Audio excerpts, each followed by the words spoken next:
Hey everyone, welcome back to my channel. This is Shubha. तो आज की वीडियो में हम डिस्कस करेंगे अबाउट रिक्रूटमेंट प्रोसेस।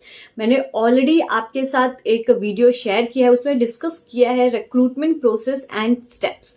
तो आज का वीडियो स्पेशली बिगनर्स के लिए है, जिनको डिटेल्ड में समझना है, जो जानना चाहते हैं कि एग्जैक्टली रिक्रूटमेंट प्रोसेस क्या होता है एंड सिलेक्शन प्रोसेस क्या होता है।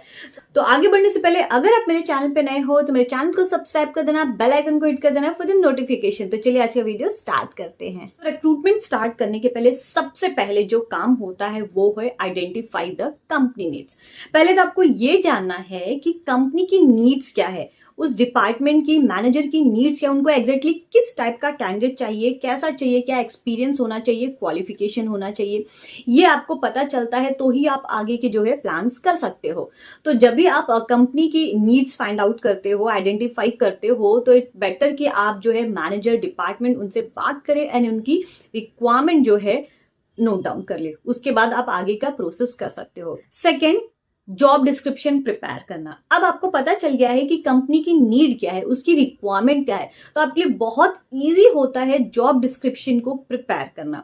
सो उस जॉब डिस्क्रिप्शन में आप सारी लिस्ट अपडेट करते हो, सारी स्किल्स होनी चाहिए, एक्सपीरियंस होता है, qualification, everything. Job description exactly employ को क्या करना है, कैंडिडेट को क्या करना है, क्या उसका रोल होगा, reporting manager, location, timing and everything, जो कि है आपको जॉब डिस्क्रिप्शन में अपडेट करना है। क्योंकि ये जो जॉब डिस्क्रिप्शन है आगे आपको कैंडिडेट्स को शेयर करना है एंड कैंडिडेट्स जो है उस जॉब डिस्क्रिप्शन को पढ़ के देखने के बाद ही आपकी रिक्वायरमेंट जो भी है उस पर अप्लाई करेंगे। और रिक्रूटमेंट प्लानिंग। सो रिक्रूटमेंट प्लानिंग में आपको ये प्लान करना है कि आगे के जो स्टेप्स है कैसे करने हैं, क्या स्टेप्स आपको फॉलो करने हैं।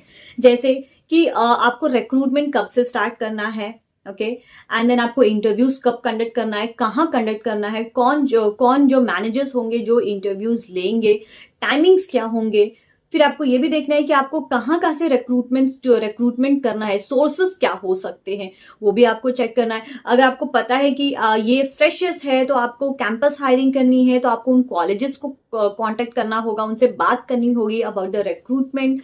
देन अगर आप किसी इंस्टीट्यूट, ट्रेनिंग इंस्टीट्यूट है, तो आपको वहां कांटेक्ट करना होगा कि आपके पास रिक्वायरमेंट है, तो आपको स्टूडेंट्स की जरूरत है, तो जो भी फाइनल ईयर के स्टूडेंट्स होते हैं जो ट्रेनिंग कर रहे हैं, आप उन स्टूडेंट्स को भी हायर कर सकते हैं। फिर आपको ये कितने दिनों में पोजीशन क्लोज करना है, कब तक ये कैंडिडेट्स को ऑन बोर्ड करना है, आपको कौन से सोशल मीडियाज जो है यूज करने हैं, किस जॉब पोर्टल्स पे आपको जॉब पोस्टिंग करनी है, अगर ये इंटरनल भी आपको शेयर करना है तो ये कब करना है, और अगर रेफरेंस के थ्रू जाना है या आउटसोर्स करना है तो भी आपको प्लान करना है कि कब और कैसे करना है। अगर आपको एडवर्टाइज भी करना है तो आपको एक दिन पहले प्लान करना पड़ेगा कि आपको किस न्यूज़पेपर में एडवर्टाइज करना है। तो ये होता है रिक्रूटमेंट प्लानिंग, जहां पे आप रिक्रूटमेंट करने के पहले आपको प्लान्स करने हैं। अब आपने रिक्रूटमेंट प्लानिंग कर ली, अब सोर्सेस ऑफ रिक्रूटमेंट, आपके प्लान्स हो चुके कि आपको कहां से रिक्रूटमेंट करना है। तो अब सोर्सेस क्या हो सकते हैं, देखिए सोर्सेस होते हैं internal and external. So internal is like आप ऑर्गेनाइजेशन में रेफरेंस के लिए क्रॉस चेक करते हो, आप जो रिक्वायरमेंट है अपने एम्प्लॉयज के साथ शेयर करते हो, या तो कंपनी की वेबसाइट पे डाल देते हो जहां पे इंटरनल रेफरेंस का लिंक होता है, या नोटिस बोर्ड पे। तो जो भी एम्प्लॉय, उनके कोई फ्रेंड्स होंगे, कलीग्स होते हैं, तो वो रेफर कर सकते हैं। और अगर कोई ऐसा एम्प्लॉय है जिसे प्रमोट करना है तो आप ऐसे एम्प्लॉय को कंसिडर कर सकते हो, या किसी एम्प्लॉय ने ऑलरेडी रिजाइन कर दिया है पहले एंड बहुत अच्छा एम्प्लॉय है, तो आपको वापस से उस एम्प्लॉय को एक बार पूछना है कि आप वापस कंटिन्यू करना चाहोगे, वर्क करना चाहो ऑर्गेनाइजेशन में, तो आप ऐसे भी एम्प्लॉय को कंसिडर कर सकते हो। और अगर आपको चाहते हो कि ये कंसल्टेंट का जॉब है, तो जो रिटायर्ड हो जाते हैं, वो फुल टाइम जॉब नहीं करते, आप उन्हें भी कंसिडर कर सकते हो। या तो कोई इंटरनल रेफरेंस या कंपनी टू कंपनी में रेफरेंसेस आपको मिलते हैं तो आप वो भी कर सकते हो। बहुत बार क्या होता है कि ऑर्गेनाइजेशन में ले ऑफ होता है, तो जो ले ऑफ में जितने भी एम्प्लॉय जा चुके हैं, आप उन एम्प्लॉय को फिर से चाहते हो कि वो फिर से आपके ऑर्गेनाइजेशन में वर्क करे, तो आप उन एम्प्लॉयज को भी कॉन्टेक्ट कर सकते हो। तो this is internal recruitment. External recruitment, so external recruitment क्या होता है, जहां पे आप एक्सटर्नल सोर्सेज जो होते हैं, जिनकी आप हेल्प लेते हो, जो कि आपके पोजीशन पे वर्क करते हैं एंड वो पोजीशन को क्लोज करते हैं।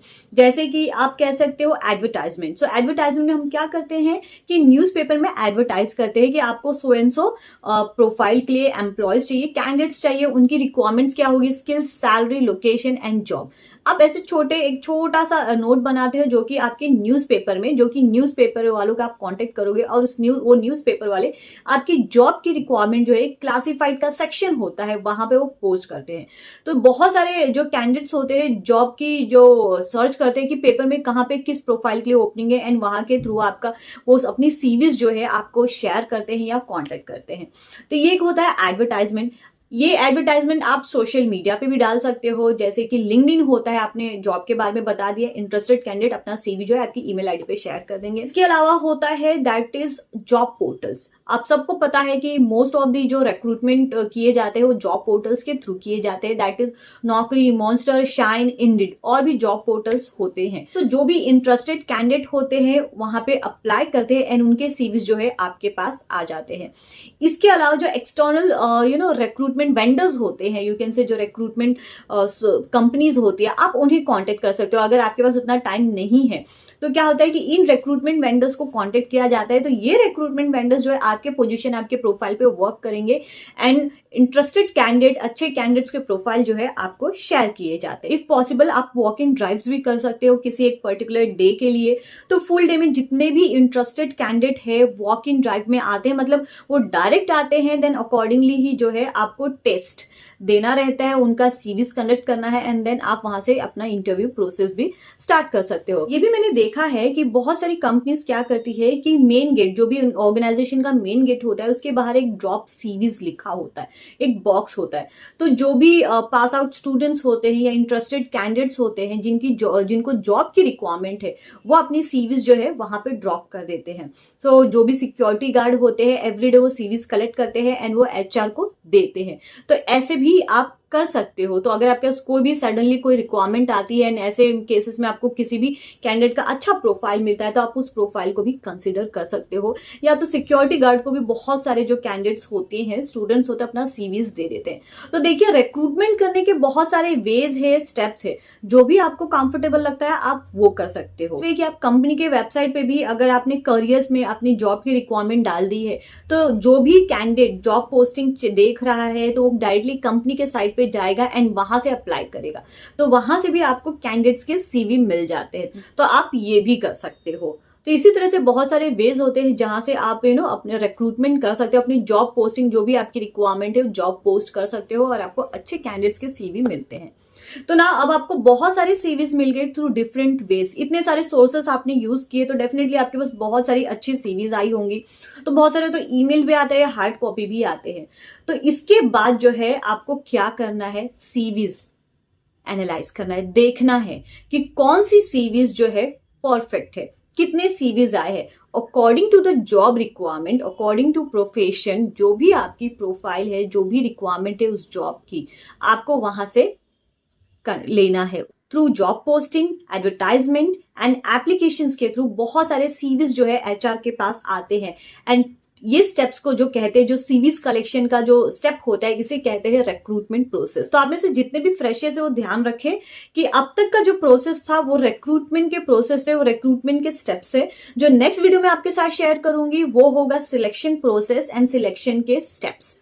तो आई होप आपको समझ में आ गया होगा कि क्या होता है रिक्रूटमेंट प्रोसेस। अगर फिर भी आपके कोई भी डाउट्स, कोई भी क्वेरीज या सजेशन है तो आप मुझे कमेंट सेक्शन में कमेंट कर सकते हैं। तो इसी के साथ आज का वीडियो में एंड करती हूँ। मिलती है आपसे next video. Till then bye bye.